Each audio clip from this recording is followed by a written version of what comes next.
Korea Selatan membalas serangan provokasi Korea Utara. Ini dilakukan setelah Korea Utara menembakkan rudal di dekat perairan Korea Selatan.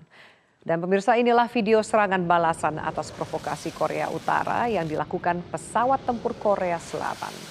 Pesawat tempur Korea Selatan menembakkan 3 rudal ke laut yang melintasi garis pembatas kedua negara.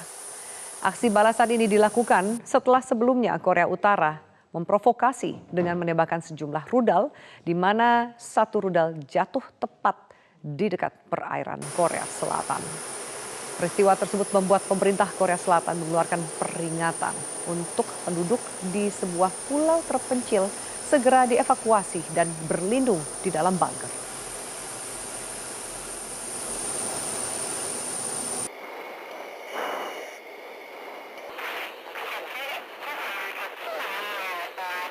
Lima simpatisan terdakwa pemerkosaan santriwati Subhi Azalsani yang melawan polisi dituntut 7 bulan penjara, pemirsa. Pihak jaksa menyatakan para terdakwa telah menyesali perbuatannya dan tidak mempersulit jalannya persidangan.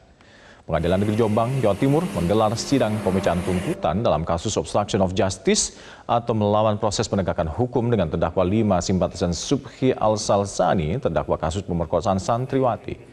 Kelima terdakwa dalam kasus ini Dedi Purnama, Windu Haribadi Ahmad, Muhammad Nur Aziz, Subagio Atmojo, dan M. Aris Kurniawan dituntut 7 bulan penjara. Kelimanya didakwa dan dianggap terbukti melakukan tindak pidana dengan melanggar pasal tentang penghadangan kepada petugas.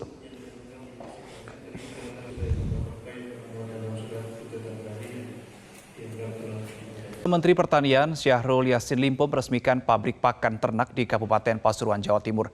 Dalam kesempatan ini, Menteri Pertanian optimis pabrik pakan ternak di Pasuruan akan menjadi mitra untuk para peternak sehingga peternak dapat meningkatkan hasil produksinya. Ada Bapak, siap. Produknya ini bagus.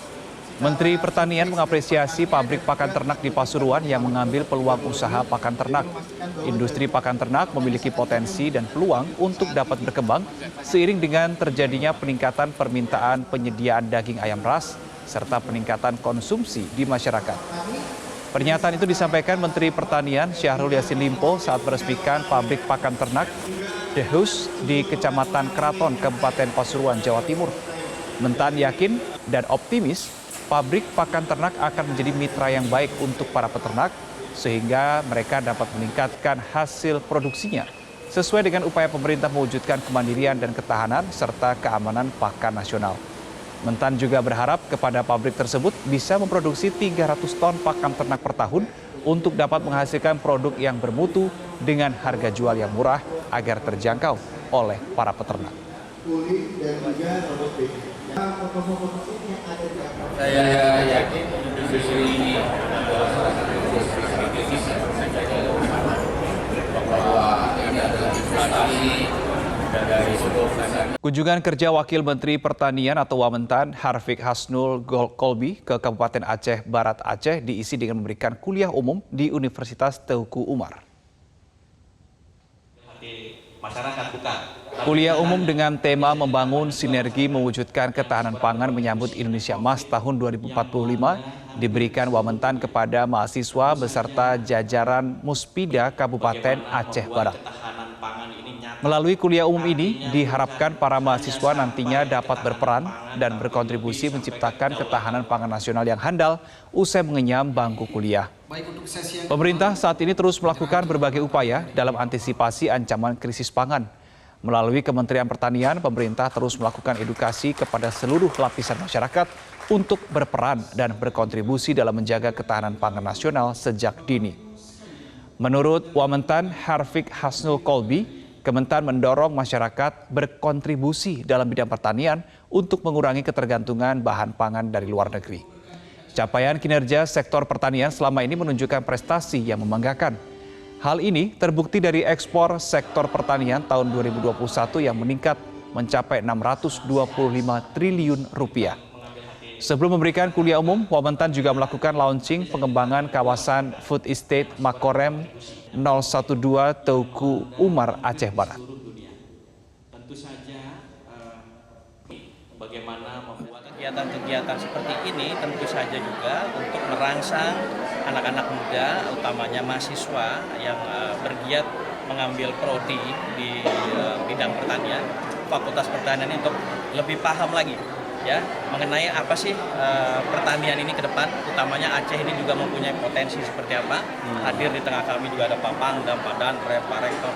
Ini semua untuk membangkitkan motivasi anak-anak muda untuk lebih giat lagi dan paham know-how-nya. TV Bangkit Bergerak Bersama. Pemirsa, setelah menjalani perawatan 1 bulan di RSUD Kanjuruhan Malang, Vicky Hermansyah 20 tahun, korban tragedi Kanjuruhan diperbolehkan pulang dengan menjalani rawat jalan. Kondisi Vicky masih memprihatinkan, belum bisa duduk, makan dan minum sendiri, serta trauma yang mendalam.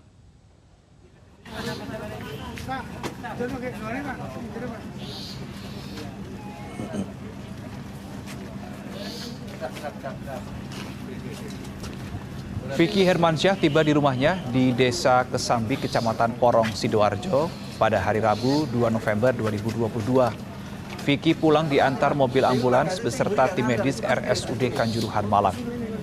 Sebelumnya, Vicky dirawat selama 1 bulan di RSUD Kanjuruhan setelah mengalami koma selama 2 pekan.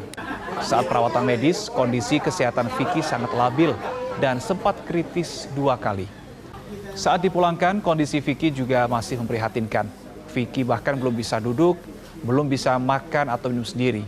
Ia juga masih trauma dengan peristiwa yang dialami dan kadang-kadang ketakutan apabila banyak orang di dekatnya. Selanjutnya, Vicky akan menjalani pemulihan di rumah. Dinas Kesehatan Pemkab Sidoarjo juga akan melakukan pengecekan kondisi Vicky setiap hari melalui petugas medis dari puskesmas. Kritisnya itu yaitu tadi, karena anaknya ini kan kalau ingat masa lalunya waktu ada kejadian di Kanjuruhan, itu dia berontak seakan-akan dia itu mau cari jalan, mau arah keluar gitu. Dia sambil menendang, sambil marah gitu. Sementara itu, Polri telah mengagendakan pemeriksaan tambahan terhadap Ketua Umum PSSI Muhammad Iryawan atau Iwan Bule terkait tragedi Kanjuruhan. Iwan Bule rencananya akan diperiksa pada Kamis ini, tanggal 3 November. Hal tersebut disampaikan Kabak Penum Divisi Humas Polri, Kombes Pol Nurul Azizah. Selain pemeriksaan tambahan terhadap Ketum PSSI, Polri juga mengagendakan pemeriksaan ahli dari Kemenpora dan Kemenkumham RI. Nurul juga menyebut rencananya pada Sabtu 5 November mendatang akan dilaksanakan ekshumasi oleh tim Perhimpunan Dokter Forensik Indonesia Wilayah Jatim di TPU Desa Sukolilo, Kabupaten Malang, Jawa Timur. Pak Ketum.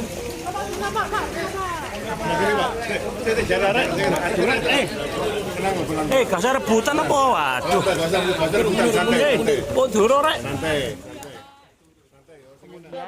Di Kamis tanggal 3 November akan dilakukan yang pertama adalah pemeriksaan tambahan saksi dari Ketua Umum PSSI. Kemudian yang kedua, melakukan pemeriksaan ahli dari Kemenpora RI. Kemudian melakukan pemeriksaan ahli hukum dari Kemenkumham RI. Kemudian rencana hari Sabtu tanggal 5 November 2022 rencana akan dilaksanakan ekshumasi oleh tim Perhimpunan Dokter Forensik Indonesia wilayah Jawa Timur di TPU Desa Sukolilo, Kabupaten Malang.